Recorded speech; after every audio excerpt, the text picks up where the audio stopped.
আগামী দিনে নির্বাচন হতে দেবেন না। মনে হচ্ছে সেই স্বৈরাচারের যে আচরণ ছিল, স্বৈরাচারের যে কথা ছিল, সেই ধরনের কথার পদধ্বনি আমরা শুনতে পাই। বিএনপি সবসময় জনগণের কথা বলে, জনগণের অধিকারের কথা বলে। এই দেশের মানুষ গণতন্ত্রগামী মানুষ, এই দেশের মানুষ জানতে চায় তার প্রতিনিধি কে, তাদেরকে সরাসরি দেখতে চায়। এই দেশের মানুষ পিআর সিস্টেম কি সেটি কোনোদিন প্র্যাকটিস করেও নাই, সেটি জানেও না।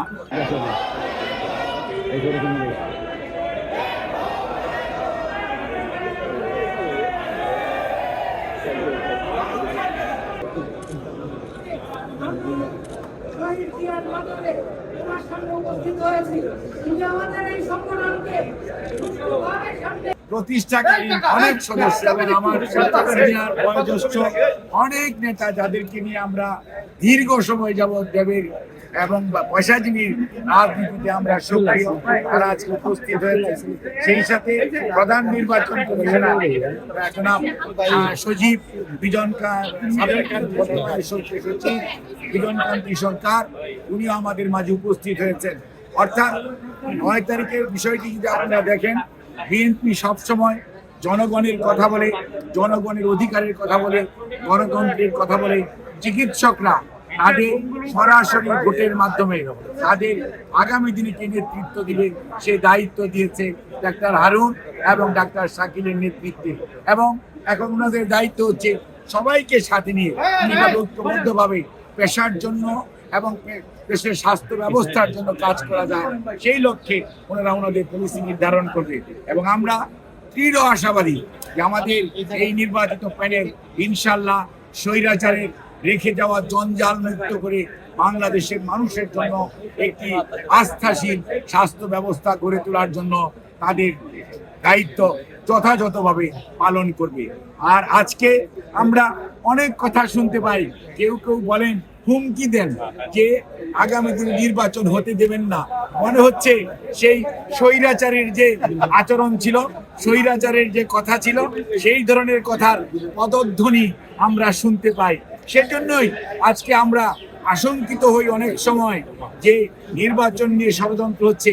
কেউ কেউ বলার চেষ্টা করেন প্রধান উপদেষ্টা মহোদয় তো প্রধান নির্বাচন কমিশনার নির্বাচন কমিশনকে বলে দিয়েছেন ফেব্রুয়ারির মধ্যভাগের মধ্যে নির্বাচন সম্পন্ন করতে।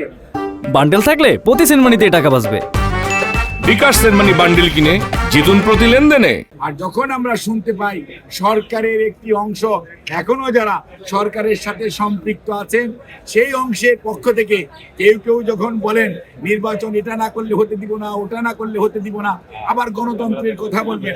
এই দেশের মানুষ গণতন্ত্রগামী মানুষ, এই দেশের মানুষ জানতে চায় তার প্রতিনিধি কে, তাদেরকে সরাসরি দেখতে চায়।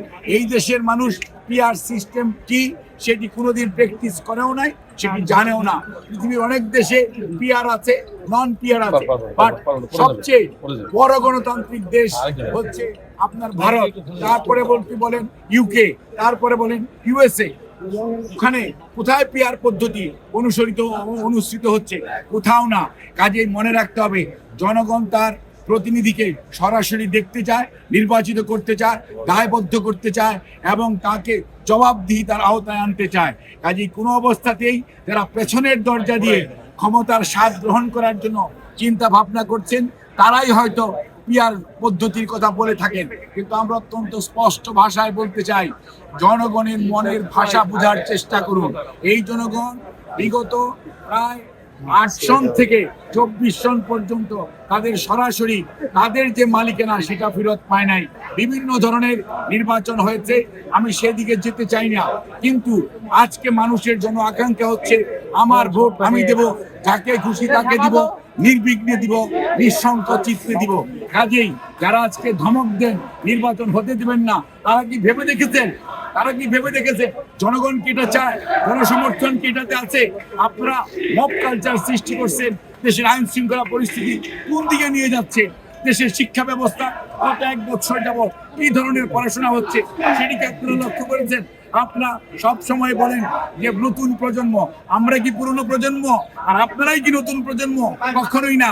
মনে রাখবেন, ঢাকা বিশ্ববিদ্যালয় যখন জুলাই 24-এ বন্ধ হয়ে গিয়েছিল, তখন অনেকেই আন্দোলন ক্ষান্ত দিয়ে বাড়িতে চলে গিয়েছিলেন।